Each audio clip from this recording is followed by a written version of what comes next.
at Radio Free America. This is Uncle Sam with music and the truth until dawn. Right now, I got a few words for some of our brothers and sisters in the occupied zone. The chair is against the wall. The chair is against the wall. John has a long mustache. John has a long mustache. It's 12 o'clock, Americans, another day closer to victory. And for all of you out there on or behind the lines, this is your song. And welcome everybody to our daily gun show. We come to you live every day at 7 p.m. Eastern. That's 4 Pacific for about an hour or 90 minutes each day. We do 3 gun-related topics, different topics throughout the week. We run it live on YouTube, and we're simulcasting it over at gunchannels.com. Gun Channels is a place we built a while back. It's a community focused on firearms and membership-driven. Run it live on YouTube. And let's see, when it's all over, we'll take the audio from that. We'll post it as a podcast on iTunes. So we appreciate everybody who's listening to the show to leave us some feedback every day. It lets us know that you're out there and where you are. It also helps the show get recommended to more listeners. So we do appreciate that favor, and we do see that more and more people are joining us live every day. So appreciate the people that are out there spreading the word on the show. All right, so got a bunch of hosts. Only 2 of us are here right now, and got Daniel jumping in from Illinois. Thanks for joining. Yep. Somebody's got to be here to hold down the fort. Yep. And then I'm over here in Arizona. We got Bob out on the road somewhere. So if you see a crazy Canadian popping wheelies with a camper behind him, you know, that would be Bob. And we don't know where Smeggy is, but potentially also on the road. And then Z's working.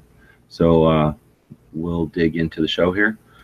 We'll be talking about the rest of the week. We'll be talking about how to use social media on for gun-related stuff. And then we have gun tech on Monday. But before we dig into our show with all of our daily items, we usually take a break at the beginning to see if anything happened overnight, or like this one on Mondays, if anything happened over the weekend. I worked all weekend, so if something happened, I was out of the loop. We had the big get together on Saturday up at Ben Avery shooting facility here in Phoenix with Mika, came in from Finland, and then Bob from Canada, our co-host. We all met up at a big shooting facility outside of Phoenix and had a chance to shoot some guns and stuff. And then those guys proceeded northwest up through northern Arizona to get to the Big Sandy machine gun shoot. And they experienced that. Bob for a second time, and Mika for the first time. Then Mika jumped back to Dallas, and I'm assuming he's back on his way back to Finland by now. And Bob, like I say, is on the road heading towards the Tulsa gun show, the big gun show that happens twice a year. That's Wanamaker Gun Show. Yep. I was there 6 months ago approximately, and it is, at least in my lifetime, the largest gun show I have ever been to, and has just about anything you can possibly imagine and things you cannot. So having been to the show already and knowing the scale and size of it, how long it takes you to get there, what's out of 100, 1 out of 100, how big, how interested are you in going there again and to meet Bob this time?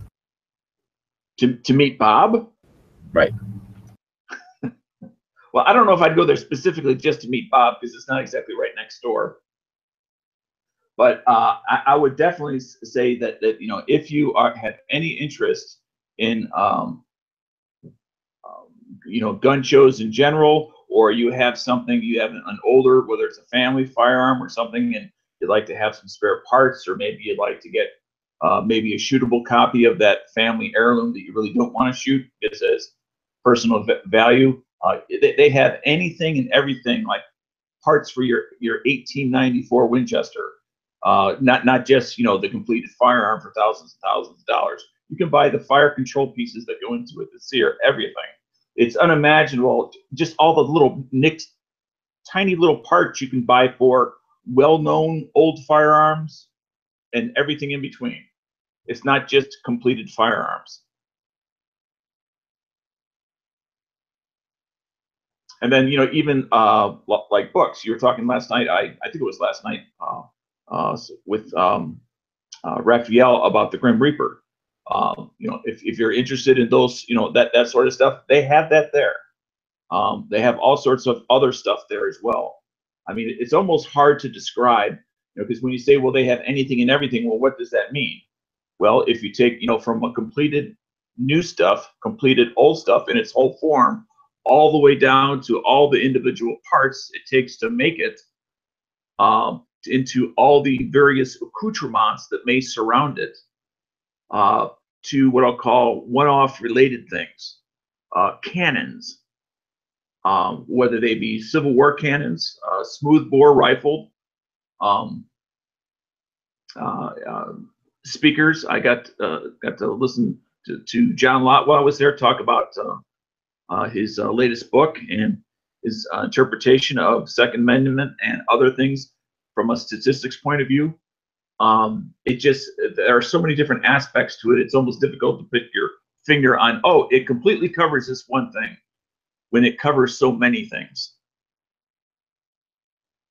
And, you know, if you're, you know, a dealer or somebody that's into some very specialized high dollar stuff, Friday is the big day that, you know, it's rumored that most of the business, serious business, actually takes place between the dealers and serious buyers. Yeah, it does, I suppose, but it's not designed for that. Right. It happens in spite of it. So it's actually not all that conducive. I've been to other shows where, you know, Friday setup is a couple of hours maybe. So everyone can be done on Friday and have a time to do what you're talking about. That's an interesting show because it's so large. I really don't think they could physically put it all together any quicker. I mean, it takes days to put it together. So there's never a time when everyone's just set up and the show's not on, you know, like open. It's constantly always in this like state. It's always being put together still, like all the way up until it's actually going. There's still people putting their tables up and stuff. So just such a large scale, it's almost a unique experience. It's really neat. But I was asking more like for you personally, since you've been there before and the time it, like say, that it takes to get there, out of 1 out of 100, how big a deal would you, or you know, where would you be going back to see Bob? As far as head back, you know, to Tulsa again, I definitely would be interested in going back. Although I would like to have something in mind, like whether it's you know that dream firearm or that dream whatever it is that you might happen to have in mind. You know, I went there with an open mind to the experience. I wanted to experience the event, and you know, not you know the width and breadth of it, which I did, and I was very happy with that. And glad I went. But now that I have a good idea of what's there, is I would like to go a second time. I'm not sure when, but a second time. That now that I know how it kind of works and what they do there is if I had that opportunity to literally, if you have a dream gun and or whatever, and you now have the money to potentially make that happen, that's the place where you want to go to make it have a chance of having it happen. You know, there are no guarantees. All right, so then we'll dig into the show, I suppose. There were some shows this weekend. Well, you and I had joined in for Gun Channels University. I was setting up a website, so we did I wouldn't call it a quick show. We did an hour-plus show on setting up a website using WordPress and going through some of the customizations and setup inside the WordPress. Then once I shut that one down, we did a quick one with some Q&A, some specific questions about websites in general and setting one up. So although that's not what we're talking about this week on the Gun Channels University, it's something that we could talk about in future ones, since we have that as reference to go kind of give people, you know, as a what do you call that, homework, I guess, when you you know, so we have the video, we can post that in the show notes, and if people want to have any questions for the show from that video, we could use that. Otherwise, like I say, there was the Big Sandy machine gun shoot, so we had some info from Bob. We had Bob and Mika live at the show with really decent internet, actually, coming in and giving us their take after the night shoot. And then they didn't really jump on after the day shoot, but Bob jumped on from New Mexico last night and told us a little bit more about it in his adventures with Mika, so that's pretty cool. Then I guess that was about it for chats this weekend. I don't think we had anything else gun-related ones. So we'll move into this week in our show. So we already mentioned we're going to talk about the Gun Channels University segment this week will be the topic will be using the internet while on the road. Our gun tech segment today will be the metals used in guns. Should be interesting. Then tomorrow we have our Second Amendment topic. How do the states rank? So I guess we'll rank them by Second Amendment issues. Then we'll do good idea, bad idea, ball ammo for carry, and then we'll be talking about the state of Vermont.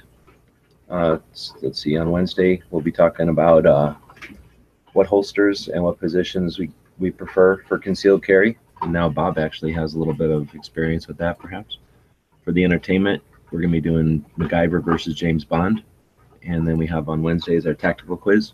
So at any point during any time in the show, we could have a pop quiz, but on Wednesdays specifically, we have the big tactical quiz. On Thursday, we'll be doing gun stuff, and we'll be talking about cleaning guns. For the training segment this week, we'll talk about how to sight in a rifle or a pistol.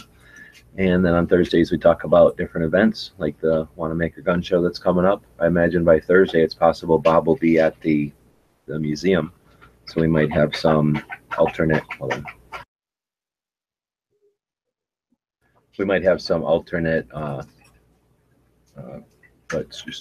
adjustments to the schedule if Bob's running around the museum or the gun show or something, or buying stuff.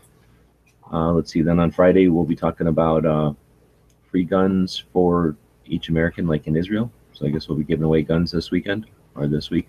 And then on the gun business portion of the show, we'll be talking about guys that left big gun companies and put together successful startups. So people that branched off from bigger companies and created their own companies. And then we wrap up the week. So it should be an interesting week. And like I say, Bob's on the road. He'll be heading to the gun show, so we'll probably get some tales from his adventures. Do you happen to know if Bob is going to be able to or going to attempt to try to make contact with P226 Nut? I guess so. I don't know that he would or wouldn't, so I'm not sure. Imagine. I was just curious. I mean, if he mentioned it at all. He might have, but Bob mentions a lot of stuff. Yeah. A lot of other stuff. Okay. And I don't know what his P226 Nut schedule is like. He's probably running the table there. I think he works up all the time, so I don't know. Well, depends on what gets there too, I imagine. I mean, if nothing else, it's just nice to be able to have a place where you can set your stuff down for a while and just walk without having to have your backpack with you or whatever it is you're carrying around. So. Well, like I say, hopefully we'll see Bob jump into the show sometimes this week, and then I'm sure we'll get some updates on his adventures in the evenings. Yep. All right, so that was this week. We're going to be going into using the internet on the road while traveling, and that'll take us into the second segment. So between the first and second segment, we'd like to feature one of the members over at Gun Channels, and today we're featuring YoderTexas, one of the active participants over on Gun Channels in lots of different ways. He'll post a lot of stuff on the front page. We post every Sunday. I created a channel and then updates it each Sunday with the Come and Talk It radio, syndicated radio show that goes online.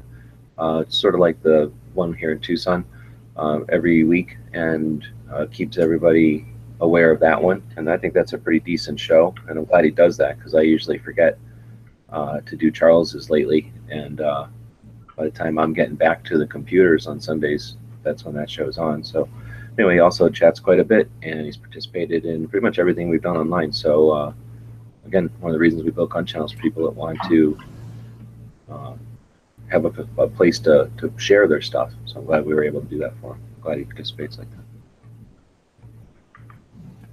It's YoderTexas.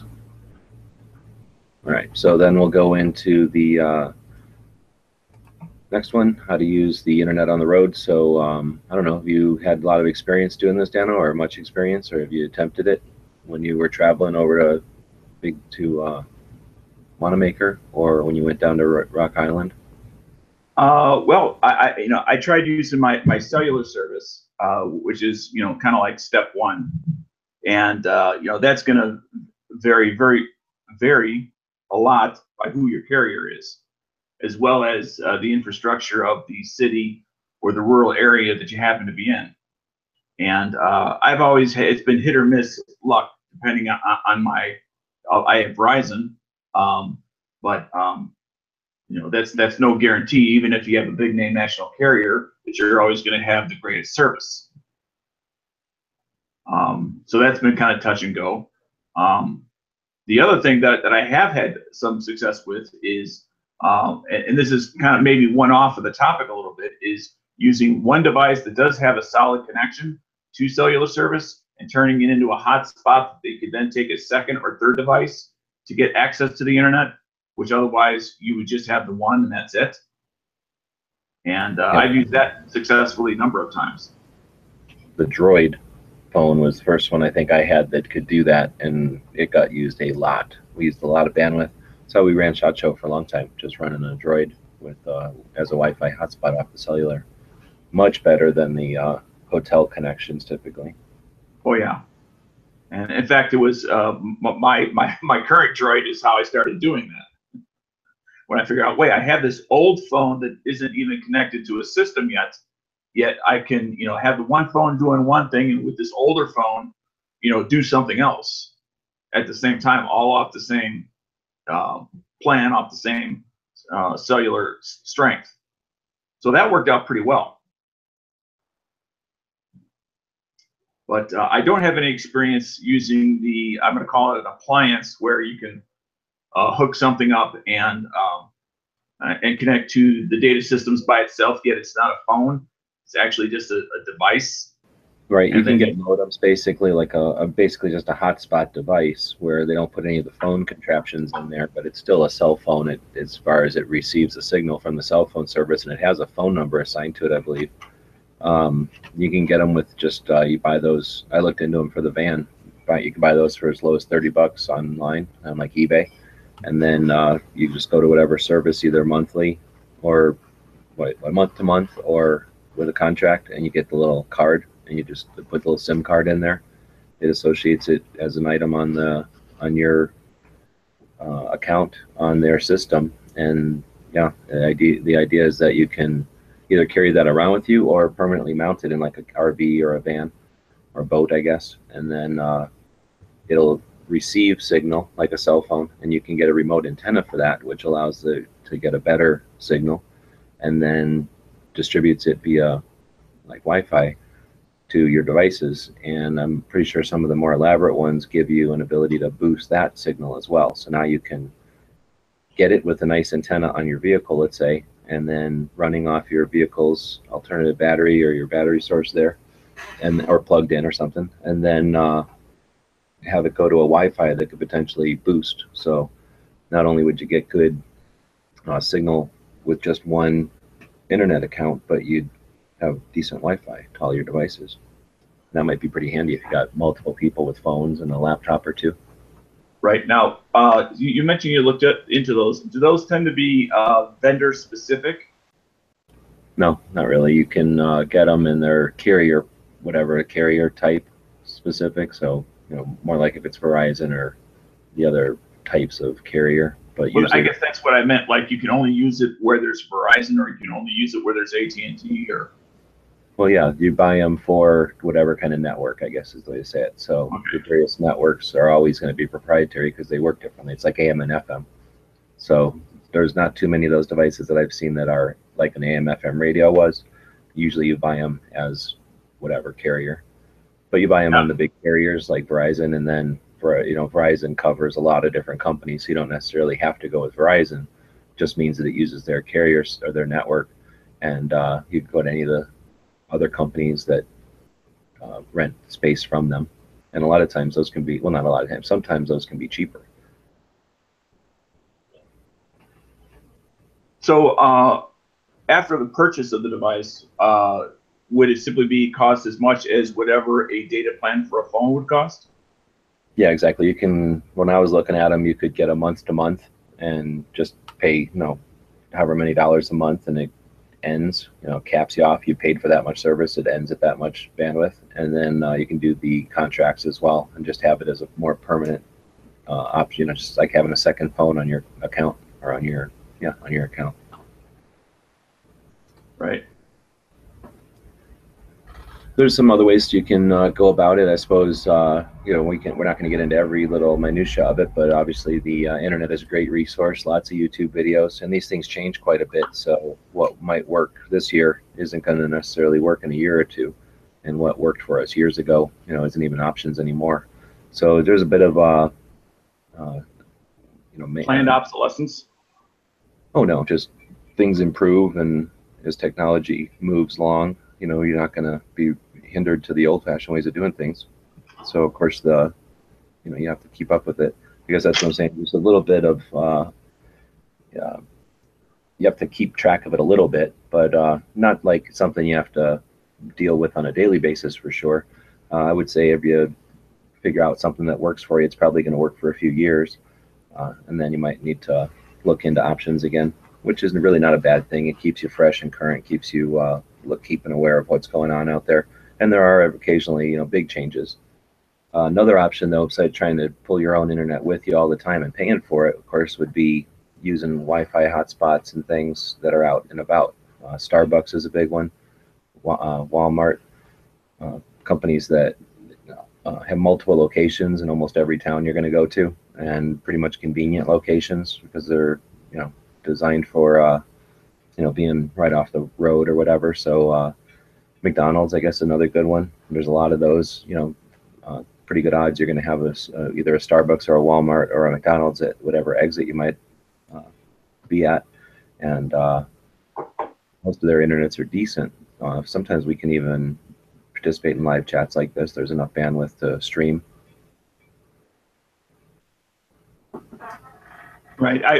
In fact, I've tried to use it when I was going to Tulsa. I tried to do the fast food Wi-Fi thing, and it always seemed that whenever it was a good time to get on to like join a chat or something, I was never around a fast food place. I'd be between two major cities, and then by the time I got to a decent place where I could get a signal, it was like, okay, there's nothing going on now. That's a good. And that was just timing. When you've got something like we do, a show at a specific time, that does take a little bit of like say planning or forethought, because I was doing the same thing. Like I would stay a little bit longer than I might have, lose a couple hours on the road, but yeah, otherwise you're stuck in the middle of nowhere. And we've tried to connect every once in a while. We connect successfully while we're driving. We had Marco on last week talk about Maryland, and he was driving. That was a pretty successful connection. But that'll depend on how close to metropolitan areas and how many cell towers they have out there. Once you start getting out, obviously into the more rural areas, you have less chance of that. So then, yeah, you might have to just stop every once in a while. But I'd say for the most part, not too many people are doing something like we're doing that needs to be at a specific time every day. Instead, you can actually fit it into your schedule pretty good, I would think. If you're driving and you need a rest, it's a good thing to do. It's going to be productive time. It gives you something to do that's not driving. You can fiddle with your phone and do whatever updates you're going to do using the Wi-Fi at a Walmart or a Starbucks or something, just while you're, taking some downtime from driving. And most of the time, whenever you do those updates, you can either just upload things immediately, or if you are trying to do things on a more consistent schedule, then just schedule the things. Most of the time you schedule stuff on Facebook, you can schedule stuff on YouTube, and post the stuff when it's convenient for you, but then have it go live when you'd prefer it at a specific time of the day or something.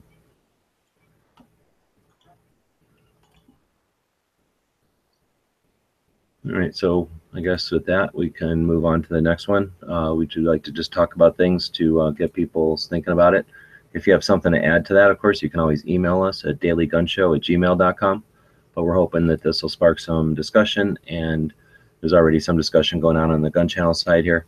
But as people get together and talk about meeting up more and more often, or hanging out at some of these things like the shoots and the gun shows and things, again, something to keep in mind, that you do have a phone in your pocket. More than likely your phone can broadcast at this point, and consider doing it. It makes it fun for the people that aren't able to attend, and gives you a little bit more for your money, right? You're spending all that time and effort going to these shows.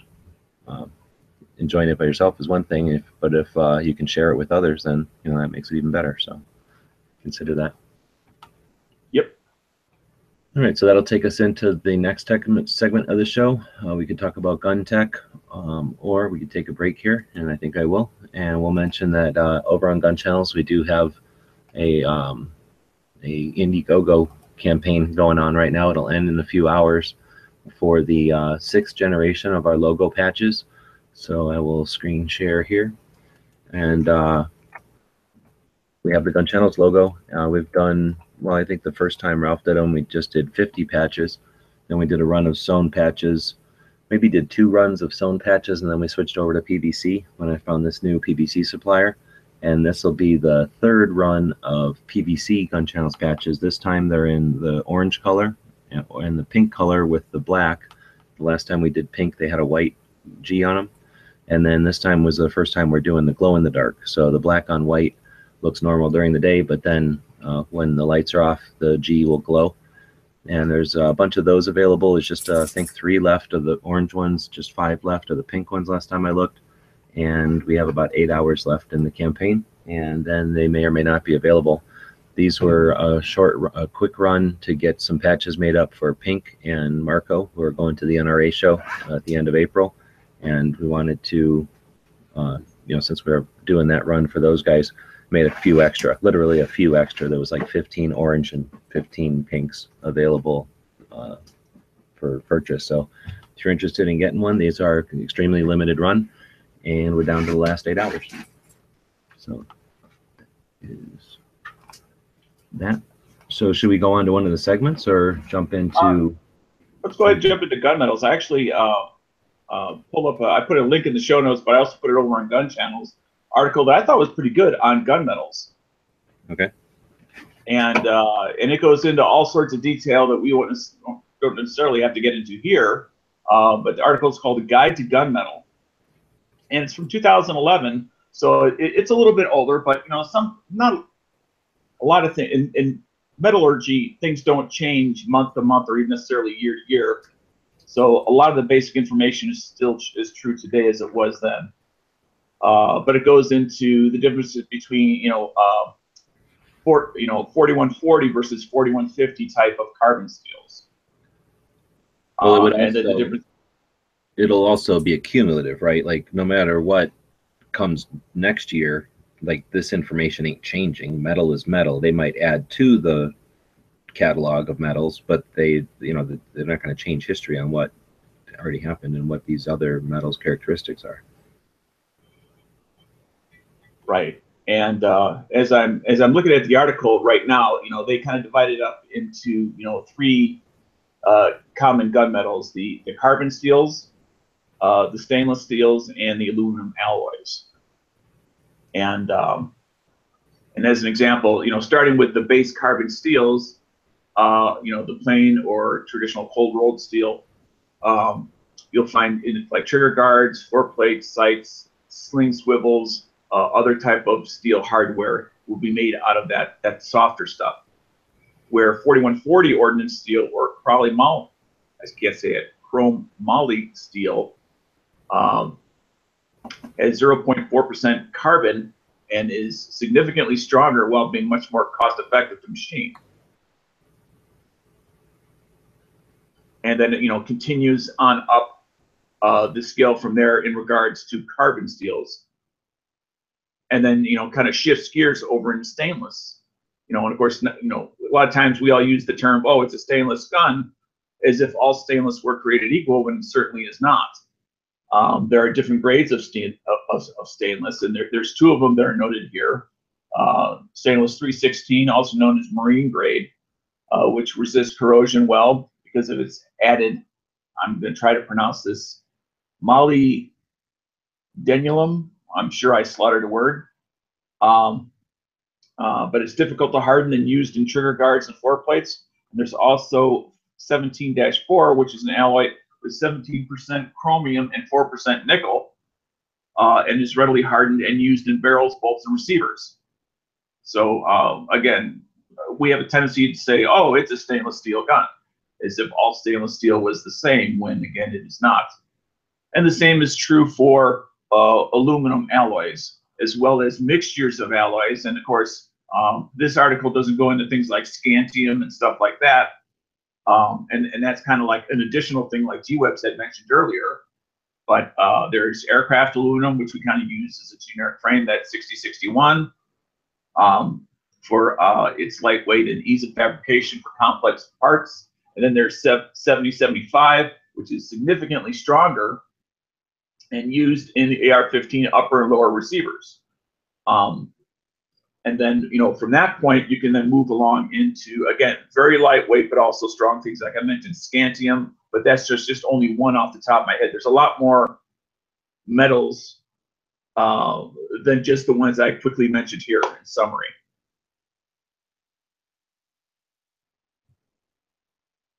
I put everybody to sleep? No, you did. So I've done something like this when I was looking at knife steels, and it's interesting. I think when we talk about stainless guns versus, I mean, when we talk about stainless guns, we're not suggesting, or we're not somehow trying to suggest that all stainless are the same, as much as the characteristic of the gun is in a stainless realm as opposed to the carbon steel. So in other words, it doesn't rust very easily at all compared to will rust if you don't prevent it from rusting constantly. So this is interesting though, because there are, like you say, different metals, and just because it's aluminum or steel or stainless doesn't, it only tells you what type it is. It doesn't tell you exactly which one it is.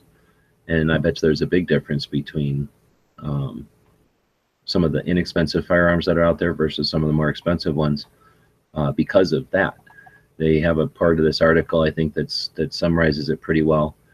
That while this paragraph here says, while most rifle makers realize their customers won't pay the extra costs and find that, well, okay, whatever. So they say, after all, if a 30-06 hunting rifle already has a barrel that will shoot accurately for 5,000 rounds, then who will pay twice that for a barrel that only lasts 7,500 rounds? And that's a good point. If you've got something that isn't quite overkill, but you know, it's definitely as rugged as we're ever going to need, probably more rugged than most people are going to need, then the additional cost to create something that's even more rugged is going to be not just a little bit more money, but quite a bit more money, because taking something from a softer metal to a more dense or more hard metal is going to require a lot more either stronger tools, or you're going to wear out tools cutting it out.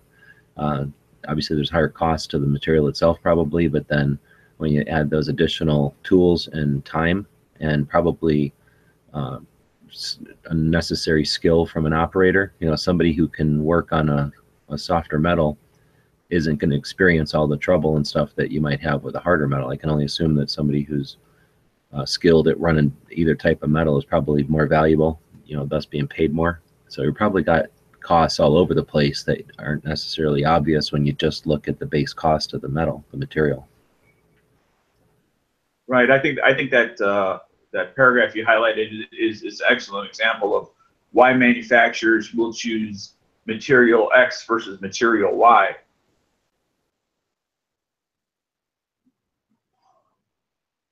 And something about the, like this trigger guard usually doesn't need to be made out of high strength alloy. Mild steel can be used, and let's make the part cost, you know, be less expensive. And you know, again, if there's a more expensive gun out there that uses a more a different type of metal that's harder to cut, then yeah, it's almost, I mean, I guess it's technically better, but for most people, it's way beyond good enough. And that's an interesting facet to it, and something that I'm not aware of enough of those differences when I look at something that costs a lot versus something that doesn't cost very much. You know, I wonder how many of these things are hidden aspects of that. when we look at these inexpensive pistols that come out, for example, sure, they're stainless, but how many of them are the threshold stainless versus ultimately quality stainless? Right. And what kind of defines quality is really what is the application the metal is to be used in. I mean, because a lower grade of stainless, it may be the appropriate quality metal to use depending on its application. Oh, for sure. Yeah, for sure. Yeah, some of those characteristics aren't just to save money. Sometimes they're better. I mean, sometimes you want a different metal because it's softer, but it's also lighter, and you don't want the thing to weigh 500 pounds for no reason, just because you can make it out of denser material. All right, so I guess we'll keep moving. Like I say, there was other materials that aren't mentioned in that article that are alternative metals used for guns, like scandium and titanium, and I don't know, can't think of any other idioms, but there's probably some. Of course, polymers. That's not a metal, I guess. But then the compressed or the formed metals, the MIMs. Right. That metal injection molding is. That's pretty. I really like to think that we're seeing more of that, especially with 3D printers and the small batch type of creation of stuff. Why wouldn't you have metal filings or metal powder that would be either through heat or through like a bonding resin or something turned back into the part you need? Right. We already know they can 3D print titanium. At least I know it from seeing that little revolver at SHOT Show. They said they 3D printed that in the titanium.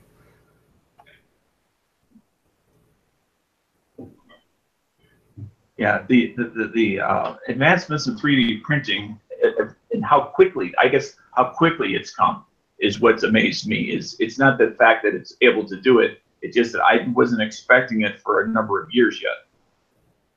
We went from $3,000-$5,000 machines that could barely do anything to suddenly machines that only cost a couple $100 that were actually able to do things, products that could actually be sold.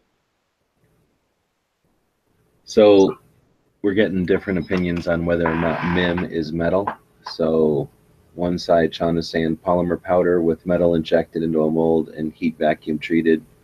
It's a process, not a metal. And then Clay is saying MIM is metal. So, yeah. Well, I mean, maybe I'm just thinking of it too simplistically, but if I'm using ferrous metals, if I put a magnet to it, to me that's the answer in regards to ferrous. Obviously, for aluminum, that's not the case, but for ferrous metals, that's the answer. I'm sure there's much more scientific discussion that can be had on that.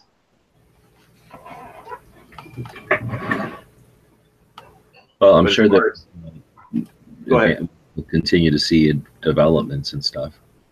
Oh yeah. And I think we're already seeing the beginning of new school thinking and old school thinking just on, well, what is metal? I mean, we used to think, well, of course we know what that is. And now, because of the changes, that's now become, well, maybe we need to revisit the definition of what we thought we used to know for sure was clear. That's true.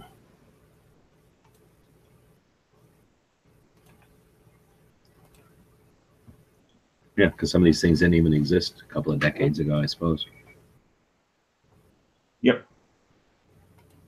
All right, well, we'll dig into another topic then. Kind of feel like we should wait for the gun or the movie till Z gets here. So we'll go into the gun of the day. This week looks like we're going to be looking at AK stuff.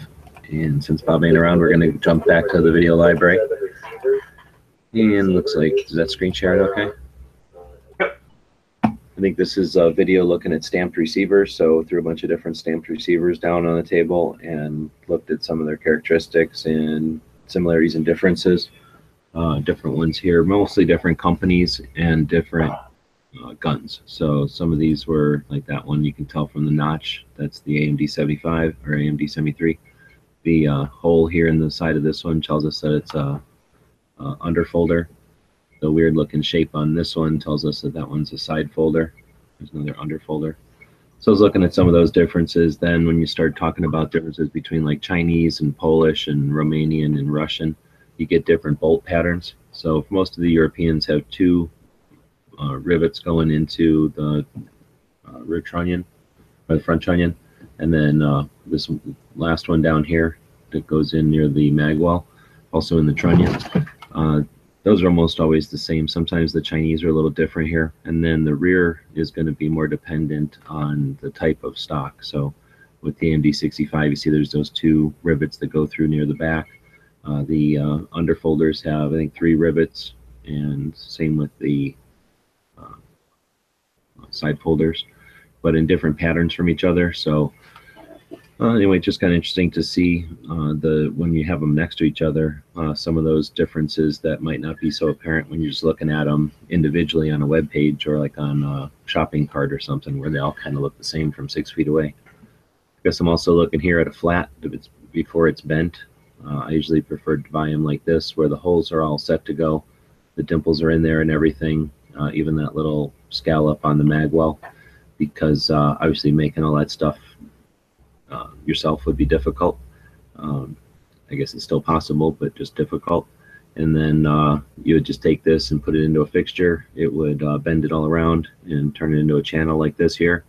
Then you would put in the center support and weld in the rails. You'd spot weld the rails in. That part's easy enough. It's not simple, I guess. It's not. It's fairly complex and requires some amount of skill to be able to keep everything square. Importantly here is getting the rivet holes directly apart from directly across from each other, so that the rivets or the rivets or the pins that hold the trigger and hammer in don't go in funny, in an angle or something. So that was done by the fixture, but you had to do it right. But really the big issue there is once you fold over, you kind of see there's some rails on the top that get bent over that become the rails that the boat carrier glides in. If you have to heat treat those need to be heat treated. The holes for the hammer and the trigger need to be heat treated, and just in general, I like to heat treat the whole thing so that it gives it a rigidity. The piece of metal. I was going to ask you about if I can interrupt you just for a moment about the heat treating itself. Were there people out there literally only heat treating the holes? Yeah, and sometimes it depends on whether or not they would heat treat those rails. I'm assuming they did, because if you didn't, it would really beat itself apart really fast. But what point do you heat treat the rail? Just up on top, around the radius, down a ways? It would be up to the individual, I guess, or their preference and their experience with getting guns back or not. But yeah, there was definitely people that would just heat treat the holes and the rails with the torch, and then dip it in a tub of oil, like a big 5-gallon drum of oil. I think the deal is you would heat it red, and then heat it yellow and let it sit, or something like that. You'd heat it red, dunk it, heat it red, dunk it, and then heat it to yellow and let it cool down on its own, or something like that. Now, I've never done any heat treating, but will it maintain that red temperature for the full length of both sides of the rail, so you have time to get it in there, or will it cool off so much that you'll start to lose some of that redness? It's a good point. It's just a thin piece of metal, so it's only 1 mil thick. So yeah, even when you fold it into that radius, it's not adding much metal there. So yeah, it was definitely, you do one side at a time. Okay. So in contrast to that, though, Chris, the guy that I was up there building with, he would send his down to Phoenix, or not his, but Eubanks, the guy we got him from, would send his folded up receivers down to Phoenix. They would put a fixture in the center of them. They would wire it all up to that thing. So basically, just very much like the piece of metal that you use to bend it, they would put a little piece of I-beam in there that held all the dimensions correct. And then they would wire it on the outside with like coat hanger wire, like all over the place. So that way it couldn't warp or twist. It was held to the fixture that was in the correct shape. So then that way it would go into an oven, and they would do the same process, but slower and in an oven. So they could do dozens and dozens and dozens of them at a time probably. And brought them all up to temperature, all down, all up, all down, whatever they needed to do to get the right hardness that they wanted. And then it's completely uniform. And although, normally if you tried to do that yourself, that would torque that thing all around and you come out looking like a Twizzler or something. Being all wrapped up and, like I say, put in these fixtures, they came out true. So when we had that available to us, there's no way I only did a couple my own just to do it, just to see what it's like. Anyway, lastly there, I'm showing a Polish channel. Basically, it's a piece of metal that's all folded in the right outside dimensions. It's not hardened or anything. And then you have to drill all your own holes. That was one of the first things I got, thinking I was going to be able to put together an AK in an afternoon. And yeah, sadly mistaken there. That's why I started to look for an actual receiver. I bought that thing, and I was like, uh-oh, this is way too much work. And it was cut way longer on both ends, so every bit of it needed to be modified down to be a good receiver. I guess the concept is they make it big enough that it'll work with multiple types of guns. And they're not expensive. They're like 14 or 15 bucks, I think, or they were. But a lot of work. I didn't even want to get started with it. So instead I started to source a real receiver so that I could get to the work of like riveting and grinding and attaching instead of trying to be a sheet metal worker, because I'm just, don't have those skills or tools. I just want to take a step back here. I've seen heat treating ovens where they place the parts in a template and it's held down with wires. I didn't know enough about the process at the time to actually ask questions. When they use those ovens, you happen to know, do they still need to be quenched when they start to bring the temperatures down? Or is it by bringing the temperature up and down, they're able to work around that? I don't think they need to get quenched in water or whatever, because the fact that they're doing dozens of them, they're like on trays, like on carts, really. They're like looking at bread in a industrial bakery, like going in whole big racks at a time. So I doubt they dumped them in the big swimming pools of oil or showered them with oil. I think it was, and they took like a week or more. So I'm betting that they just would turn the oven off and let it cool and do it that way. Or maybe there was fans in there to cool the oven quicker. I really don't know. I never got down there to see it, but I saw a couple of pictures of it, and it was a massive level. It wasn't individual receivers. It was stacks of them. Yeah, the one I saw was literally like a multi-tray, like for a pizza oven, except it had it was like on a rotary system that a level would come up. You put in whatever kind of parts, whether they're gun parts or machine parts or whatever, put them on in there, and then that would rotate up and then give you another level, and kind of like a carousel. Yeah, like a kiln or something. Merry go round. All right, so our gun of the day today is the stamped receiver for the AK-47, and we'll probably be talking about stuff like that over on the AK-47 Guru podcast. We do those on Thursdays, so if that wasn't enough to quench your thirst on AK receivers today, then there's plenty of stuff out there, and a bunch of stuff that we've posted. Oops, clicking around button here. So I was just going to throw the link down there.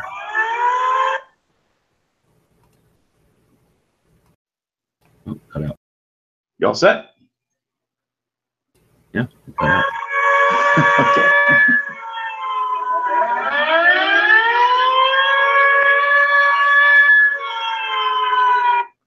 All right, it's time for the tactical pop quiz of the day. So I know Smeggy isn't here, and he's very disappointed that he doesn't get to do his utmost favorite thing that he loves to do over and over and over again, which is actually Z's part. But that's okay. Wish they were both here, but we shall move on. So let me double check. Today's question was sent in by Angry American, so I want to say thank you, Angry, for doing that. And today I have my lovely assistant, G-Webs. Are you able to keep an eye on the YouTube side for the correct answer, and have you seen it?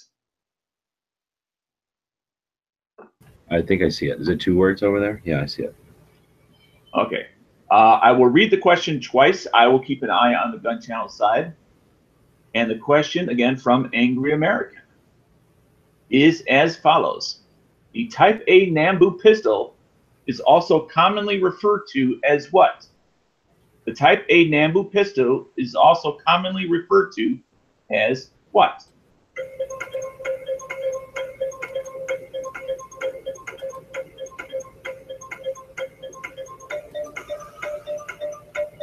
Looking for some answers here. No answers. Come on, gun channel, say something. Nothing. Maybe this is too hard. Computer, a throwaway gun? Nope. You could throw it away, but you're throwing away a lot of money. Yeah. It is a piece of shit gun, but it's worth a lot of money. Yeah. Now, Angry, Type 26 revolver, no. Baby Nambu, no. But Papa Nambu? No. Hammerless revolver? No. It's not the Papa. It's not the baby. There we go. Bing, bing, bing. Chris, the Grandpa Nambu. So, Chris, congratulations. You are today's tactical pop quiz winner. I'm sure you know what to do, but just in case, head on over to gunchannels.com. You can go there too. But for the point of this, head on over to dailygunshow.com/pop-quiz, fill out the form, and congratulations, Chris. You are today's tactical hotshot for today. How'd I do? I mean, nobody can do it as good as Z and of course, Smeggy. It's like he loses part of himself when he does it, so I don't want to do it that hard. Well, since but I tried. Pop quiz, I'm going to jump over to the pop quiz stuff, and we do have somebody who glitched out the form, and I'm going to try to figure out who the hell that was. So scroll down and down, down, down and down, down, down and down and down. How far do we have to scroll down anymore? All right, so scroll up a little bit. Whoever BuzzBomb Gaming, you put in your name and you put in your zip code and city and state, but we also need a address. Right? So if you would go back and put in your, just use the form again, and you got yours on the 10th. So you can just edit it or whatever, put in a new one, I guess, and give us your name or whatever and your city and state, but also put in your street address. Unless you're the only person living in that city and state, it probably won't get you. Yes. So Chris won again. So yeah, head over to the dailygunshow.com. We have a page called Pop Quiz, and I'll screen share it here. We've got a patch panel that has a bunch of patches that either we make here in Tucson that we've had made for us using our designs, or that we've had donated. Some of these people just wanted to be on the board, so they sent some patches in. And then a couple of them we bought at gun shows. So we have a bunch of stuff there, and whenever you win one of the tactical pop quizzes or the tactical quiz, we ask you to check one out or grab one and let us know where to send it with, like we just said, your name and address, including your zip code and your state and all that, and then whatever your first and second choice are. So thanks to everybody who participates live. Every once in a while we do try to do these to include the people watching on iTunes, but we just don't get a heck of a lot of response from over on the iTunes. So we know people are watching it over there, I guess listening to it, but if you're interested in being part of the pop quizzes or the tactical quiz occasionally, give us some feedback. dailygunshow@gmail.com is one way to get a hold of us. Otherwise, we really do appreciate people that give us the thumbs up. Like right now we have 30-something people watching. I think we were almost up to 40 for a while there. We've got 6 thumbs up. So when the internet comes along and says whatever the ratio is, I don't know if they do it by the ratio of number of people watching versus number of thumbs up, or if they do it by number of views. For number of thumbs up, or if they even, I'm sure they take thumbs down, but if they take something into consideration on what are they going to use, what metric are they going to use to decide what to recommend, we really do appreciate it when people give us those thumbs up, when they subscribe to our channels, when they leave comments, because all those interactions in these platforms are what give us a better odds of getting recommended out there. And that's our goal, is to get the show out there to more people. We're not trying to get rich. We're trying to get just the conversation about firearms out there. We're not selling you anything. We're every once in a while we try to keep the show going with some patches or with contributions to the Patreon project. But other than that, we're not trying to get you to buy anything. We're not trying to turn this into a platform to just promote everything that's going on out there other than freedom and the Second Amendment. So we try to keep our conversations on the kind of topics that we might have around the water cooler at the gun range, or at the coffee pot at the gun shop, or at the little table up front where they keep the calendars at the gun show, right? And just have conversations about general stuff and keep the forum open. So again, we appreciate everybody that supports us that way through the likes and shares and favorites and all the different ways that the social platforms give us to interact with these shows. Well, I think we got Z coming in here, so we'll wait on the movie a bit. Dana, why don't you throw a healthy tip out there today? We don't have one in the schedule. A healthy tip. All right, I actually do have one. As some of the audience knows, is I have a training class I'm going to be taking come May, and I signed up for it in June. And if you know you have something physical coming up, that you should do the best you can to get the most out of it by preventing injuries. And the way that I'm trying to do that is simply I get on the treadmill several days a week and I walk several miles every time I go there. So by you will get the most out of a physical training experience by making sure that you're there to participate in all of it by not getting injured. So go out, and even if it's as simple as walking, go out and walk a couple miles every day. If you have access to a treadmill, go and do that a couple times a week. But make sure that you're physically fit enough that you can participate in the whole class, hopefully enjoy the whole class, and get as much out of it as possible. Because classes are not cheap. So you need to invest some time in addition to money to get the most out of it that you possibly can. I think that's a real good point, because when you say that's a good one too. I think you got it right when you say that they're not cheap. Let's say that you don't do that. You don't prepare physically for it. You spend all that money to go to it, time off work or whatever, more than likely, and then you either stress yourself out or you pull something, right? You just get sore because you haven't done anything in a while like that.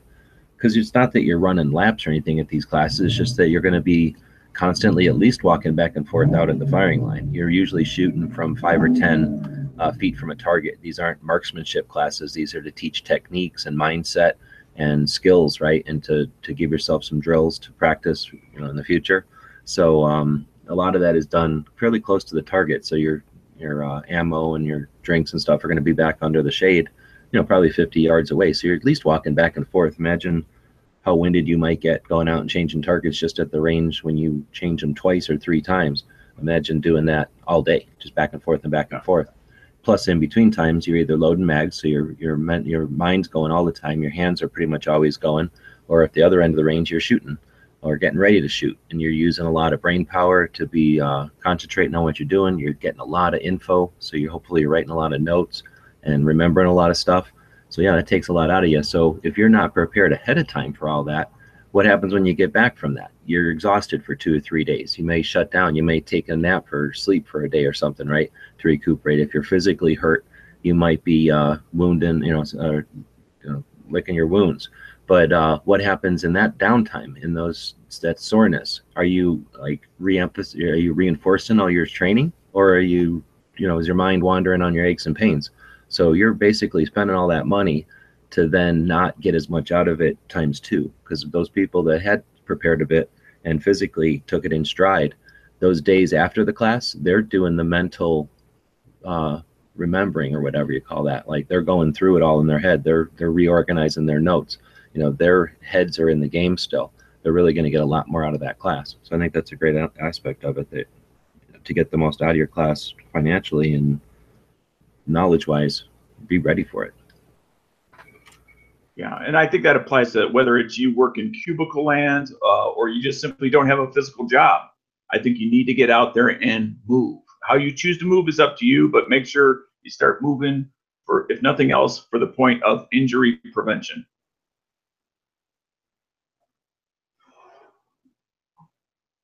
We got Z in here. Thanks for jumping in. Aloha.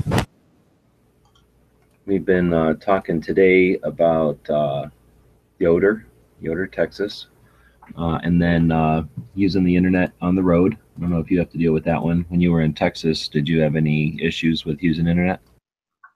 Not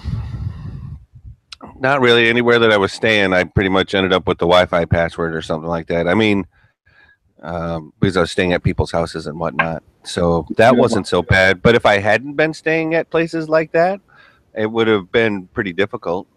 What about in the airport? Did you have a lot of layovers and stuff? Did you find yourself using internet in the airports? I did, but I don't. Honestly, I don't usually use airport Wi-Fi.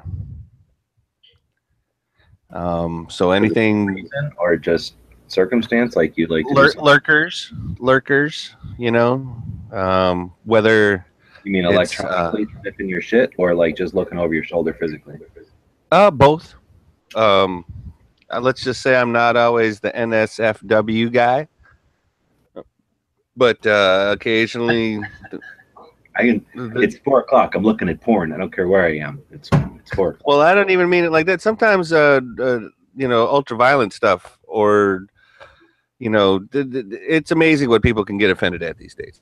No, I hear you. Yeah, but guns or something in the airport, or a gun comes up on your feed when you're looking at something else, and then all of a sudden somebody's concerned. So all of a sudden I'm, somebody's looking at me in a different light that I don't need while I'm at the airport, for crying out.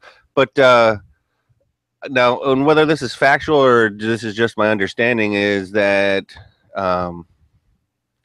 the airport Wi-Fi may not be the most secure. Therefore, people have been able to abscond information or stuff like that off of your device, whether it's your phone or your laptop or your tablet or what have you.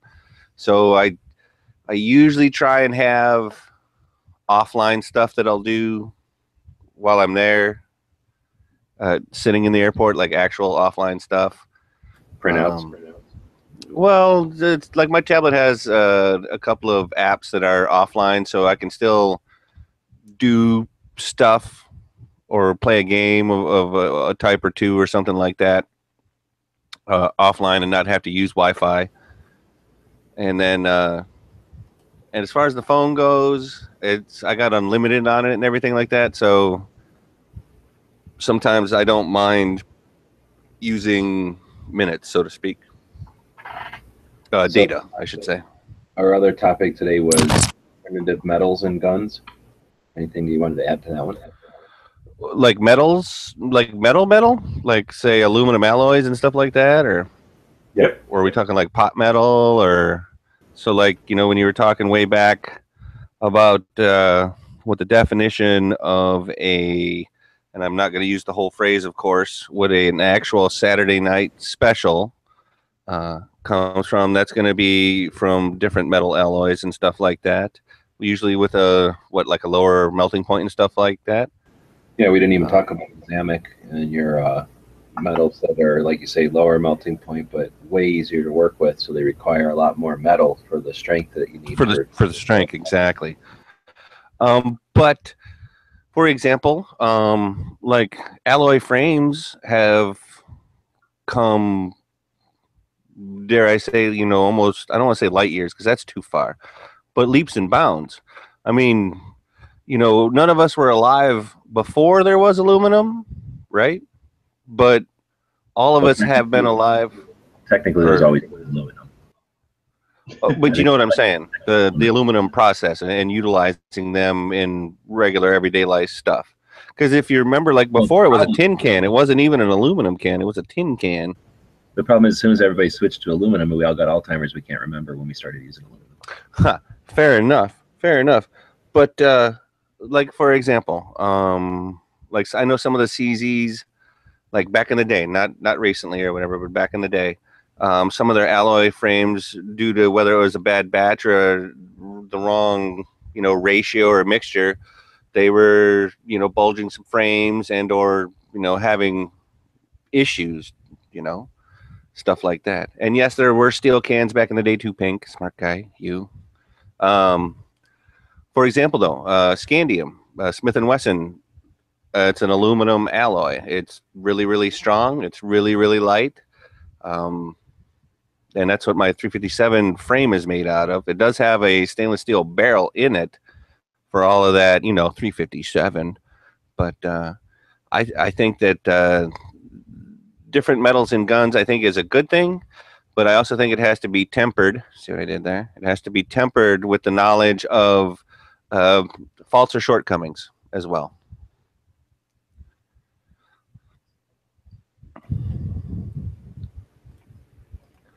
So yeah, so I am somewhat of a proponent of. Slowly and squeeze the. I hit it! I hit it! My cans! My precious antique cans! Oh, look what you done to them.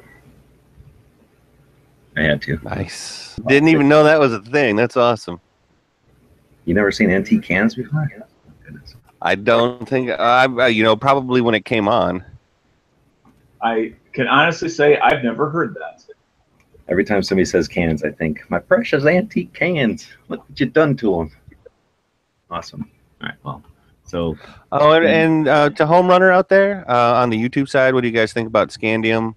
Good or bad? I got one of the 357s with the scandium frame, like I was just saying. I haven't had any problems through it, but I probably have less than 1,000 rounds through it too. But since it's a 5-inch barrel, like it doesn't have the weight of like a stainless or a blued would have, where it's going to mitigate some of the more of the recoil. Actually, it's pretty light for a 5-inch. Actually, I think I checked it one time. I think that scandium with 5-inch weighs as much as the 8-shot stainless steel, like 2 3/4-inch barrel Performance Center revolver does as well. It's like they're both 32 or 36. It's kind of interesting.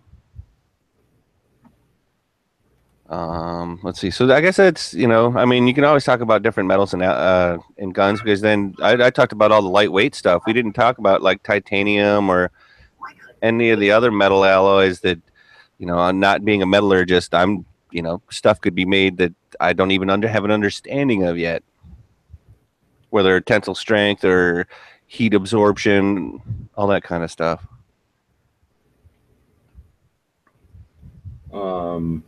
Vroom is saying, when do we get Zamic barrels? And that makes me think, like, why are we even contacting barrels anymore? When do we get to the point where there's either like magnets down the barrel and we just shoot a steel projectile that hovers, it's coming. You making jokes, dude, but that's coming. The actual Army has a rail, or is it the Air Force? One of our services has an actual rail gun. Now I don't know if it's necessarily implemented into service. I'm not talking about a rail. They have one. I'm not talking about a rail gun. I'm talking about. You said magnets. Yeah, I said magnets. That doesn't mean rail gun always. So I'm talking. You build some sort of a magnet barrel so that there's some sort of a electromagnetic wave in there that hovers the little piece of steel in the center. You still shoot it with a projectile. I mean, you still shoot it with burning powder. Just that maybe you do something where the metal doesn't touch the barrel because of I see what you're saying there. Okay. Now how's it gonna eliminate friction? The magnet would have to rotate around the barrel like the lands and grooves then would, right? So it gets its right twist. Right. Just bar like a bar magnet with that are in 4 different twists going down, and then 4 bar magnets twist going down, and then that bullet, the projectile never touches any of them, and it just. Let's say it worked for the sake of discussion. Is even if the cost was not that much compared to existing technology, the cost would be by percentage significantly higher for no obvious gain. Well, if it allows you to shoot steel instead of lead, and it allows you to build a gun that the military creates no heat when it shoots. We already have restrictions against certain types of projectiles. Well, I'm not going to look forward with a filter of what the hell our laws are. I look forward to what technology, and then you change our law. I'm with you on that. I'm all about the innovation theory. So, like, maybe it doesn't get implemented immediately into a military usage or something like that, but You know, what if it gets extrapolated into the private sector for science, or it's not necessarily a projectile like a gun, but it's some way that something gets injected into something, or propellant, you know, whether it's for transportation or something like that. I mean, you could technically extrapolate that into the many different ways, really. So But I'm with you, G, in that I don't know that we need to limit ourselves, on that. Well, why don't we limit ourselves to the next topic, which is the gun movie of the day. Every day we try to talk about a gun-related movie that you might not have seen in a while, or if you're one of the youngins watching, you ain't seen nothing good yet. So we're to let you know what's good. And today it's Way of the Gun. Pretty good movie. Everybody seen this one? I have. I'm gonna And take my turn to take my bow, and I'll roll on out. Have you seen the movie then? No. All right. Well, thanks, Dana. Make some money. have a good evening, buddy. All right. So, So you got James Caan, you got Benicio del Toro, you got the Ryan of the Felipe, you got so like literally there's a bunch of actors and actresses you're gonna recognize in this movie, right? Yeah, it's just two criminals being criminals, but I think that it's one of the first movies where they show like some interesting. Oh no way! Think about it, G. They're all criminals. It's not two criminals. There's a bunch of criminals. Well, they're criminals being criminals. It's not like there's good guys. It's not like there's cops in it, really. It's just sort of like, I don't know, Boondock Saints or something. It's just a bunch of people that are technically all criminals, just shooting each other up. But instead of just being like kung fu or whatever, it was like, I think one of the first after Heat, right, to be, I don't know, try to mimic actual firearms operation. So it gave covering fire, moving, reloads, proper use of, or the difference between cover and concealment, if I remember, in a couple of scenes. Also,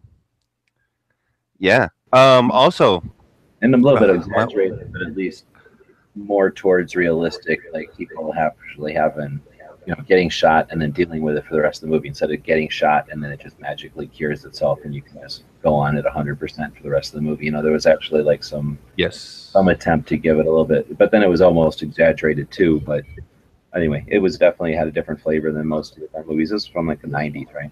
Or the early 2000s? 90s, early 2000s. And like it taught me, you may duck for cover, you may leap for cover or concealment, but he should have technically surveyed the area slightly better before he jumped into the fountain, if you know what I'm saying. You remember that scene in the movie? Oh yeah. Yeah. So like, do you think when they were walking in there, maybe he would have noticed that? Or do you think that was one of those things where it's just too much going on for anybody to have enough situational awareness and forethought, I guess, to see that?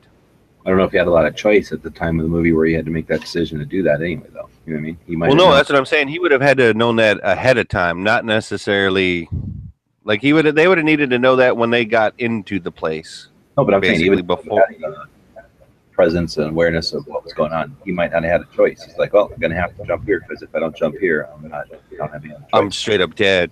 Yeah. Okay.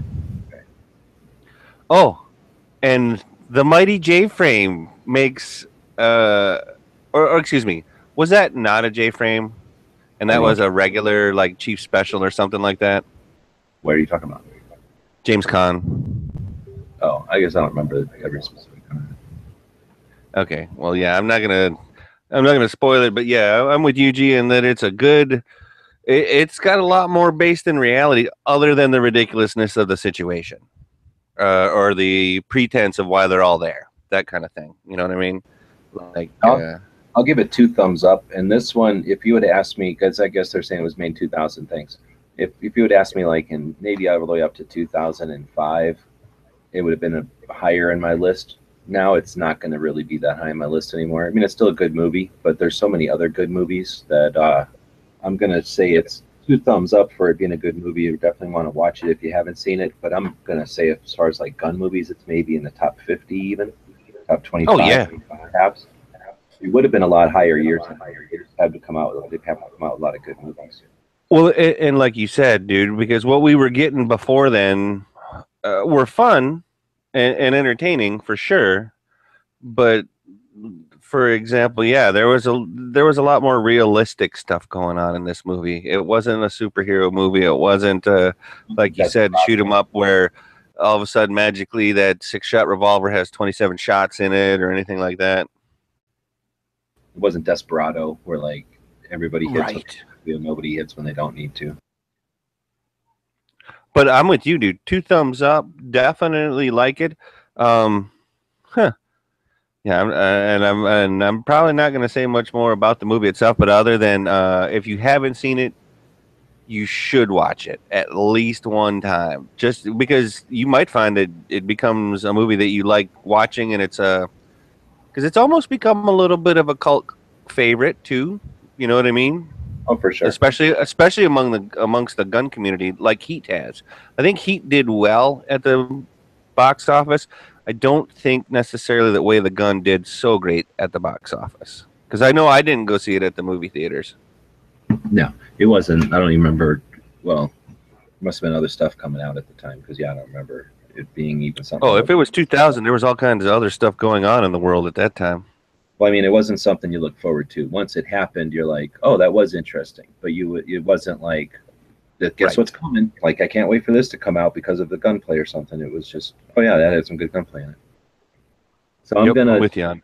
I'm gonna break the rules. I'm changing the stuff up right now. So it's unprecedented. This is happening live right now.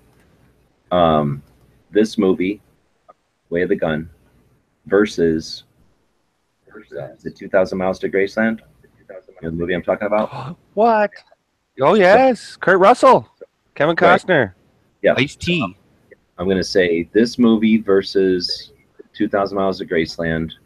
In the comments, people got to vote for whichever one they like better, and then we're going to see which is better movie. So which one are you going to say is better movie? Way of the Gun, 2,000 Miles to Graceland.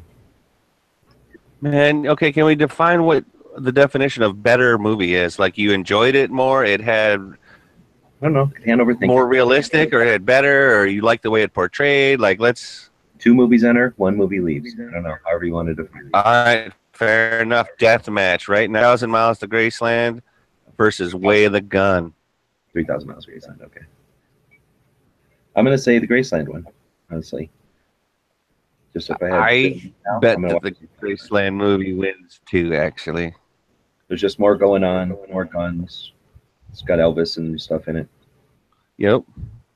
And there's all the Elvises in it. All of them. Plenty of them. Fun fact, did you know that one was a young Kurt Russell role? That one of his first television, well, after he came back from being a child star, that was one of his first adult roles, was to actually play Elvis in a television movie about Elvis. Oh, I thought you were going to say that movie. I'm like, oh, hell no. But okay, yeah. Just playing Elvis as a character. Well, so far we got 1 vote. Yeah. One. So either they're not participating, they're not live. Ron was just saying that it was 3,000 miles, and I kept saying 2,000 miles. So I wasn't even a vote. I don't think. Oh, no, that's a vote. Oh, no, he's saying for the Elvis factor. Okay, yeah. Okay, Yeah. that's. So Buzz Bombs, who also needs to remember to send us your actual address and not just the state you live in.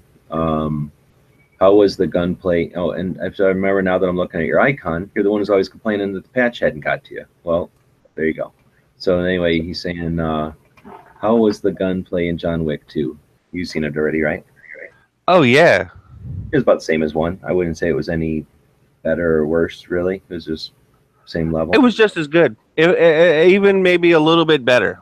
I mean, and when I say a little bit better, I mean, you kind of already knew some of the stuff that he could do, so to speak, because you watched the first one. I'll definitely say that the gunplay in it was good. I mean, I'm not gonna say it was bad by any stretch of the imagination. Little I liked, but the first one was a little fakey too, but not as well, bad. yeah. fake movie. Like that's Is there really a whole underground assassins world that deals in their own minted gold coins and have cleaners and hotels and stuff like that? all we asked about was the gunplay though. So yeah, that Oh, part. okay. But the gunplay part was about the same as the first one. I think very fast. Okay, we very, got one more. We got one for Way of the Gun. We got one more for Graceland. So that's 2 votes versus 1 vote so far. do they ever go to Graceland? They don't ever go to Graceland in 3,000 Miles of Vegas. 3,000 miles. Well, give it away. 3,000 miles to Graceland, but yeah, they never actually go to Graceland. Yeah. All right, so I guess we'll keep going. So we already did the healthy tip. We already did the movie. Now I guess we're all done. Oh, 2-2. All right. Well, actually, can I?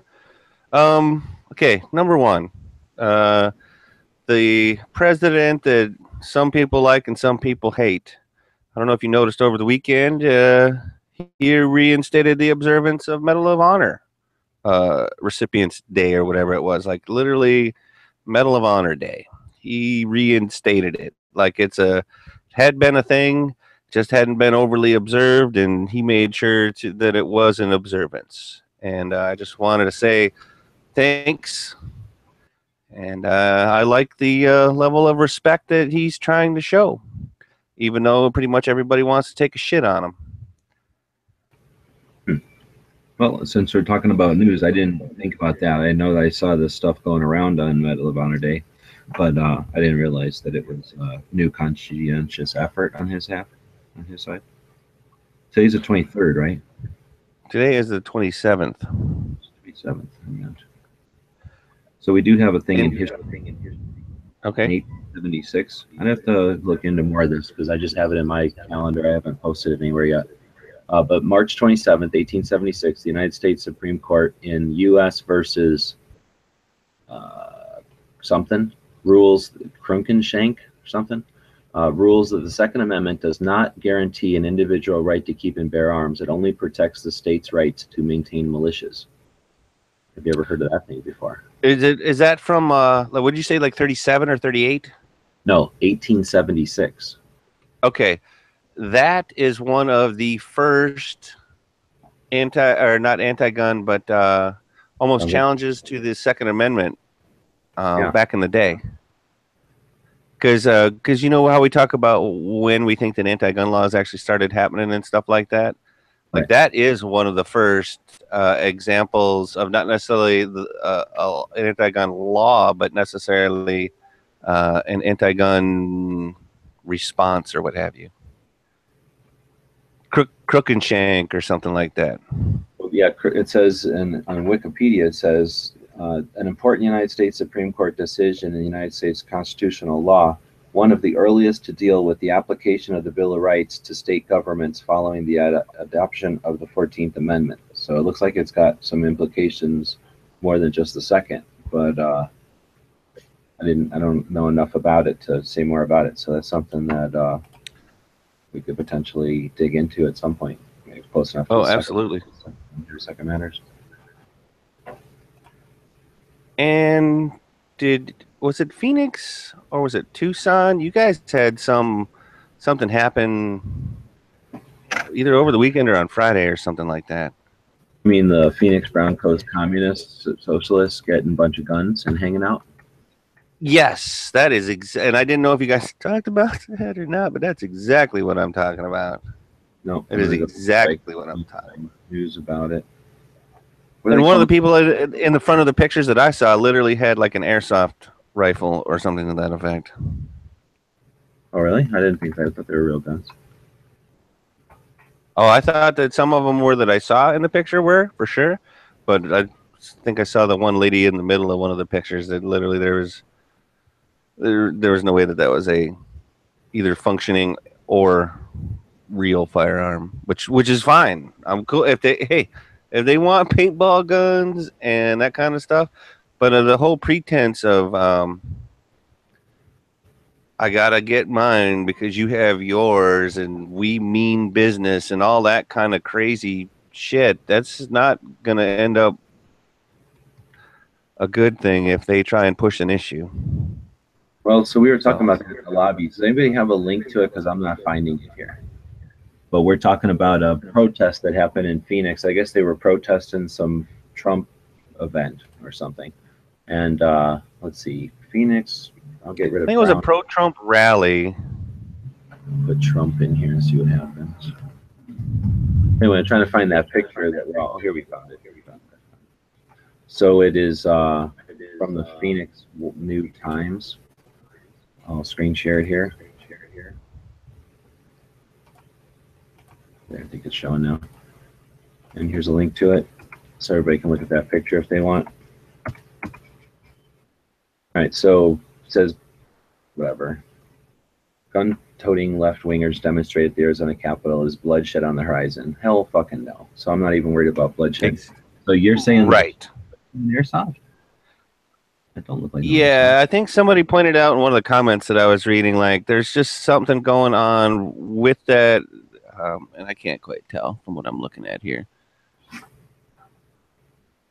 So what I did is I closed out of that ad, and then I went down here, and somewhere it'll say like group calling itself the Phoenix John Brown Gun Club. Blah blah blah blah blah blah. They would, and it's all about this reporter's interaction with them. But here's how they were mostly standing: a bunch of people with masks on and wearing brown shirts or red bandanas. And let's see. It's basically, it tells them. Here we go. No, not the Facebook Live. Somewhere it says like they asked us to, they weren't going to answer any questions. They directed them to their website, and that's where I clicked on to get to their Facebook page. So maybe it was this thing up here. But I guess they went to a pro-Trump Make America Great Again march and stood across the street and then had a bunch of guns. And I mean, I'm not too worried. There's all kinds of examples of, yeah, this is their Facebook page. Should I link it? I guess, you know, I'm all about using social media, but I don't want to enhance somebody who's a bunch of dicks. I'll just post it in these temporary things. I'm not going to put it in the permanent links because I don't want to. Okay. But so that you guys can look at it. So anyway, so I looked at their picture there, which got me curious because, yeah, obviously it's a bunch of novices, but they're sitting there with a Magpul. I think those are 50-round drums. And then she's got some kind of fancy stock on there. I don't know, she's got a giant optic on there. He's got an SKS, but obviously brand new crap and no plates in there. You think you've already found your ideal hotel? Well, before you I do think I found my ideal hotel. Thank you. I didn't get rid of that. Okay, so anyway, so I'm looking at it. Obviously, they're novices or whatever, but they had to go to somewhere and buy these guns. Now they own these guns and they're responsible for them. And unless they were dished out by somebody and then picked back up, which I guess is possible, all I'm saying is this is a potential for, you know, at least 3 or 4 of these people that are now gun owners, and they're, you know, they're gonna know what the laws are. I guess it's possible that most of them will be oblivious to it, but just numbers, you know, having more gun owners, I think, is a good thing. I don't care what side they're on. And then are they going to use their guns in violence? Why the fuck would we think they're going to use their guns in violence? We don't use our guns in violence, and why would they? They still have, even if they're anarchists, they know that there's consequences, and they're going to be, their life is gone. You know, so they're not going to be using these things. They're using them as a prop, and they have a Second Amendment and a First Amendment right to do it. So I think it's a great thing that they're out there with firearms, because that's just getting them comfortable with the thing that they're scared of right now. Well, but is it sort of funny that that's the exact, like, say if that picture was 2 years ago or whatever, that would be the exact thing that they would have been protesting against, is the funny part, if you ask me. Yeah, exactly. So if they're going to venture into the realm, then yeah, it's not alien to them anymore. They're not going to be protesting us. Or at least it'd be really hard for them to protest us when they're standing. Well, I don't know about that, but yeah, they do have a better under situation, is what one hopes.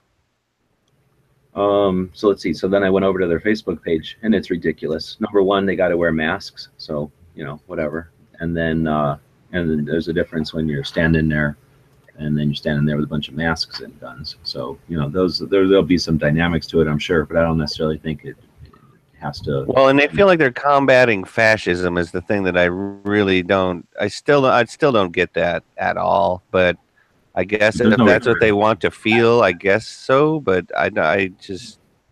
There's no, freedom doesn't require you to be correct. You can be wrong. Huh. Truly. But when I was started to scroll down, look at their crazy, I don't know if it's communist, I didn't really read it or nothing. I was just looking at the pictures. I thought this was interesting. They set up at the gun shows. So Crossroads of the Rest, pretty big gun show. They were up at the fairgrounds a while ago, I guess on February 25th, and they had a big table. Look how fucking elaborate that table is. Handouts and fancy brochures. Just Now, like do you think they know the actual history of where the redneck comes from and the red bandana, or do you think they have really no clue? I don't know. I didn't read any of their stuff. Nothing here makes me want to read more about it or anything. I just was looking at. Well, they don't look like they're related to miners. Well, I don't know. They got a miner's hat thing on that guy, so sounds like they at least got that part of it. Isn't the whole thing the redneck is a bunch of communists and miners or something that united and fought against, I don't know, something? They weren't Wasn't it communists.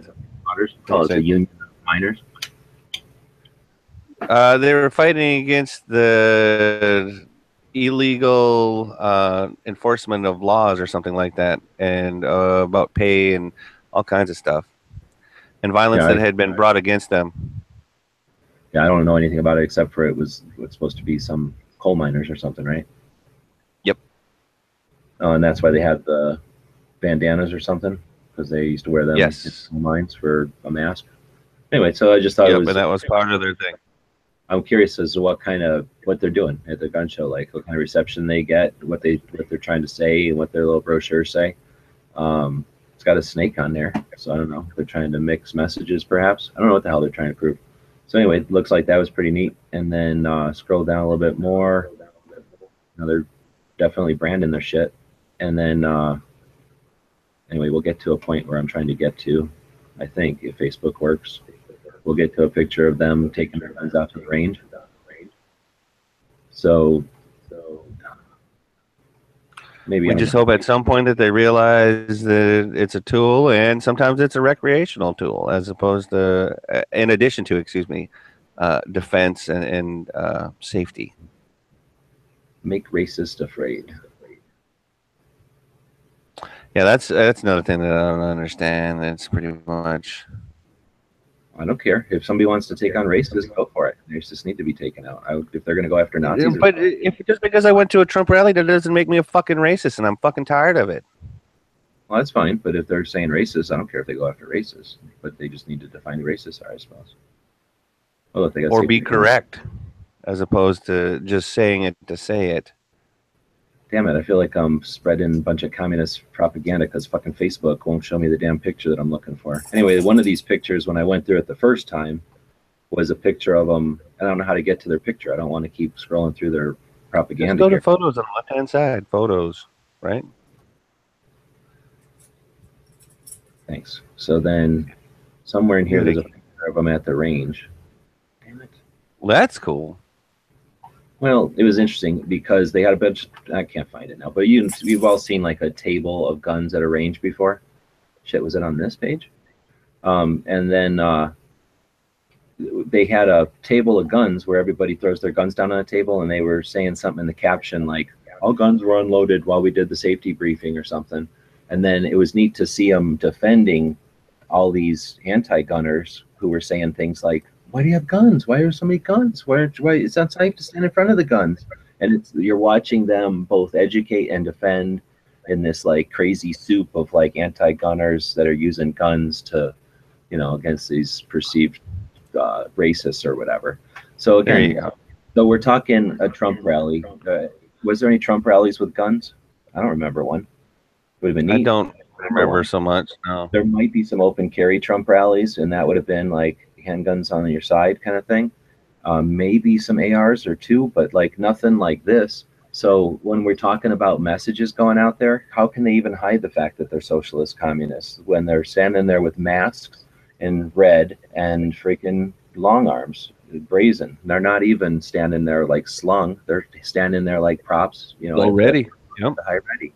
So when anybody in the middle looks at that, sure, they may still think guns have some stigma because they're using them that way. They're exploiting them. But they're the ones who are, they can't deny that they're standing up there with guns and masks and, complaining about hate when where's the hate? You know what I mean? So I think that they're just digging themselves a hole. If they want to happen to do it with guns, we have a free country.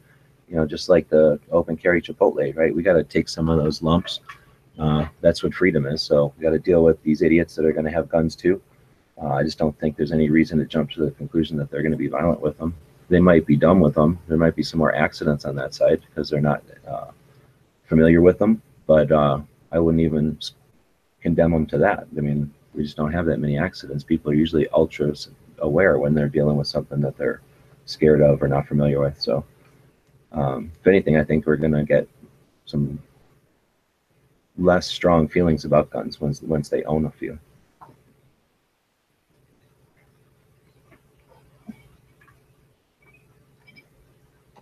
I would agree. That could lead to good positive things. Hard to not be racist. It's a whole other subject. It's easy to not be racist. Just don't be fucking racist. Yeah, I don't agree with that statement that person made at all. Guarantee you that the Democratic Party paid to arm those people? I doubt that. Now, the Democratic Party might have paid them to be there, and they may have paid them in the past, and they may be able to use that money to buy guns, but I seriously doubt the Democratic Party said, hey, go buy guns. Here's some money. But if they did, that'd be super straw purchases. How awesome would that be? That'd be insane. That'd be awesome because then we could throw the whole like Hillary loophole at them. We need a Hillary loophole finally. Moon saying there's a Pittsburgh redneck revolt. They used the redneck to designate a Union member. Was especially popular during the 1920s and 30s in the coal-producing regions of the southern West Virginia, eastern Kentucky, western Pennsylvania, where the word came to be specifically applied to a miner who belonged to a union. See, I knew there were unions. I'm guessing that sounds like it's out of a wiki or something. Could be Rabbit. All right, well, that was a bit of topical stuff, but I think Matt will be coming up here. You going to be on Matt's chat? Time travel movies today. I think so, but I'm not sure. Dude, me and Night Strike and a couple other people were in the chat for maybe 2 hours yesterday talking about time travel movies. I went out and watched a couple. Have you seen, let me go grab my list. Do you already have a list? Nah. Usually I don't make my list until like the thing starts, but I started thinking about it and I'm like, dang, there's a lot of time travel movies, right? And there was one that I hadn't seen, like that I hadn't paid attention to called Looper. Did you like that one? That's got dude from Three Rocks. Die Hard. And Die Hard in it. And yep. And I had watched that before and I was like, nah. And then I never paid attention. But this time I wanted, everybody was, when I started looking at lists of best movies, they were saying this is a good movie. So I'm like, oh, I'm going to watch it again. And I do like it a lot. And I'll give it, it's all right. You know what I mean? I'll definitely give it, it's an all right for sure.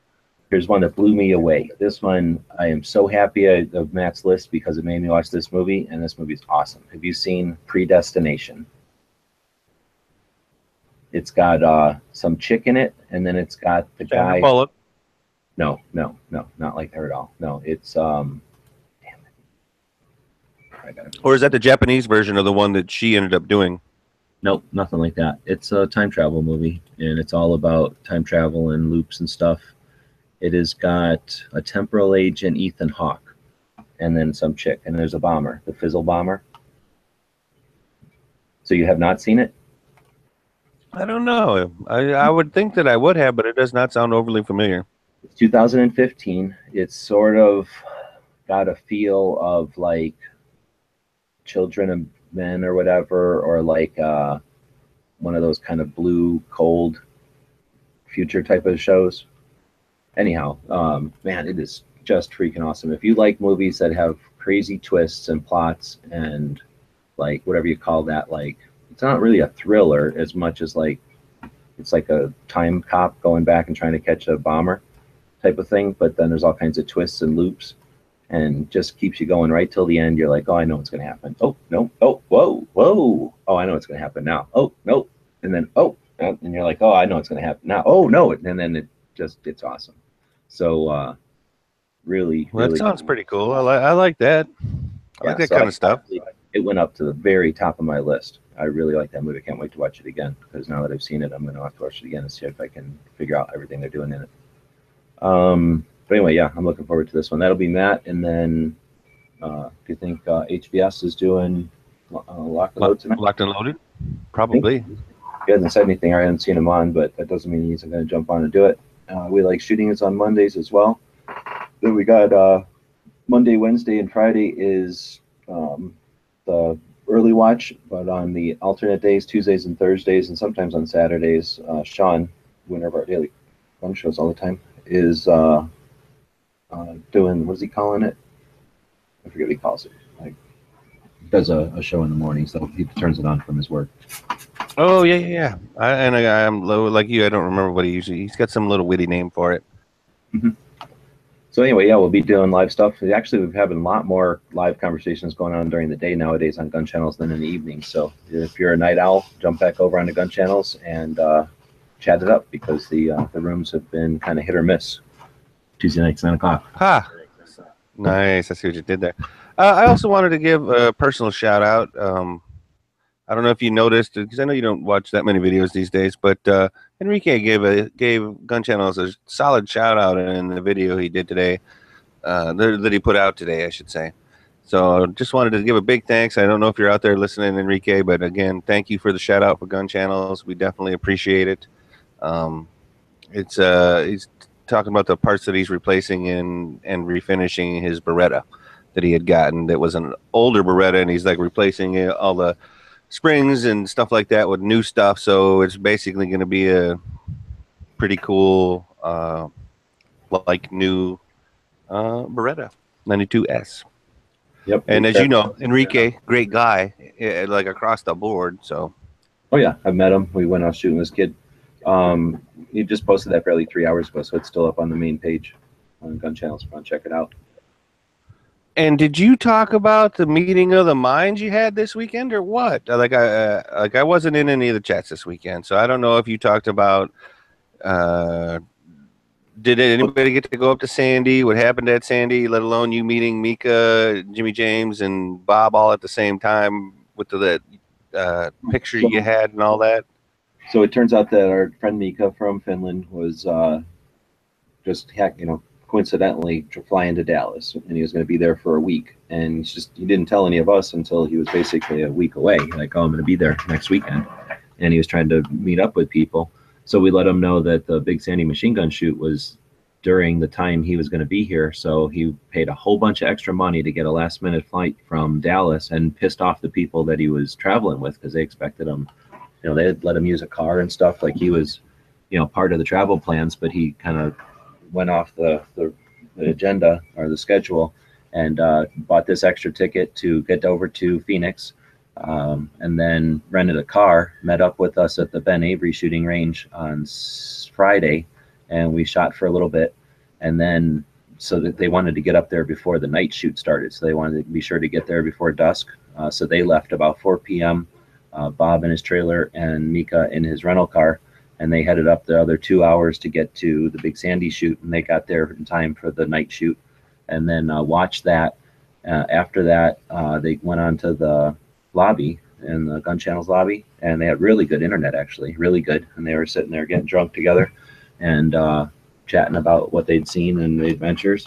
Then Mika said, well, and he had been up at about, I think he told me 36 hours or something at that point.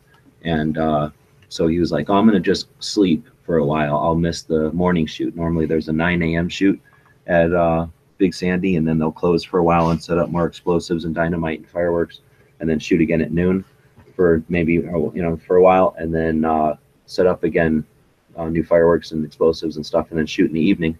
He had to be back for his flight, so he figured he'd be able to watch 2 of those shoots. But instead, he was like, I'll just sleep through the morning one. The way Bob described it, what was that? Bob said that as soon as they started shooting, all the explosives started going off. It just like rocked the camper, like literally. So there was no way he was going to sleep through it. So he ended up watching the morning shoot and then heading back to Phoenix. So he got 2 shoots out of the Big Sandy thing. And, well, we haven't heard from him except for him to say that he's already looking into flights to get back to go to the shoot, for the whole time. So Oh, wow. he's getting back to Finland, but he's probably still traveling. And then I'm sure some amount exhausted from what do they call that? Oh, yeah. Jet lag, travel, all of that stuff. Yeah, I thought that was pretty cool. Because of that picture, that picture was like an old album, rock album cover. You know what I mean? Like Oh, literally, front there. yeah, where Bob's just hanging out of his truck. Was that Jimmy James with the pup? Yep. And then That was me. Like I'm telling you, that was like a straight out of the Eagles, straight out of Hell tour or something like that. we should put that up somewhere as one of the header images on one of the channels then. Oh man, yeah, that's cool. Yeah, so it was pretty neat. And then Miko's, like I say, we assume he's on his travels back to Finland. Bob is, last I heard, in somewhere in Albuquerque or near Albuquerque, probably heading towards Tulsa. And me and Jimmy went back past his place, and then I stopped at a couple of vegan places and came back to Tucson. Nice. So you're pretty busy, all in all. Well, mainly I would have gone up to the Big Sandy, but I've been there plenty of times. And after just switching out the axles and stuff on the cop car, I was definitely interested in having what was that, about a 4-hour run on it, going up and back. But I wanted to do it on highway. I didn't feel like going another 2 hours up towards the middle of nowhere, away and further and further away from any kind of auto parts store or facilities or anything, and into towing costs. Roadside. I was gonna say roadside service. You mean, right? Well, I'm with you on that, dude. I've got my tows, but yeah, I'd rather be towing back to home, and I'd be within a tow of home instead of a tow of someplace and then another tow from home. So anyway, it was more of a comfortable trip to go up and back down the highway for me, but it worked out good. The car's running great, so probably could have handled more. So I'm planning on meeting up with Bob in Albuquerque. I'm going to get brakes from the internet and probably do something about my fuel leak. And then I'll feel real comfortable being able to drive up to Albuquerque, meet up with Bob. He sent a bunch of stuff to me, so I have to bring him that. And then he bought some batteries off of me and didn't take them. So I'm going to bring him up his batteries. And then we're going to... Batteries. Yep. Well, I figured out from a chat, I think the last band chat or in a Red Dawn chat or whatever we called it, we figured out that, the scene where they go to that gas station, they loot the grandpa's gas station on the way out of town or whatever. Mm-hmm. Well, that's like Robert's dad or whatever. Yeah. And then the scene where they pop up near the gas station out of those little hidey holes. Yes, spider holes. Then you can tell from the road and like the angle of the road and the hill in the background where that is. And now we know where that is. So when I go up to meet Bob, we're going to try to go, depending on how much time we have, go back up to Santa Fe and look at, we're told that a lot of, what's the name of that show with the Wyoming? Longmire. We're told that a lot of Longmire's filmed there, not just the couple of scenes. Because whenever we told somebody that they filmed in that gun shop, they were like, yeah, that makes sense. They film almost the whole show there. So we're going to see if we can't find some of the Longmire places, just because, it's fun to drive around up there. And like I say, that shot of if the gas station's still there, and then if not, I can get a shot of that road. The road will still be there because I've seen the Google map of the road and it looks just like the scene. So I can't tell if the gas station, or if I didn't find the gas station or what, but anyway, we're going to tool around up there a little bit.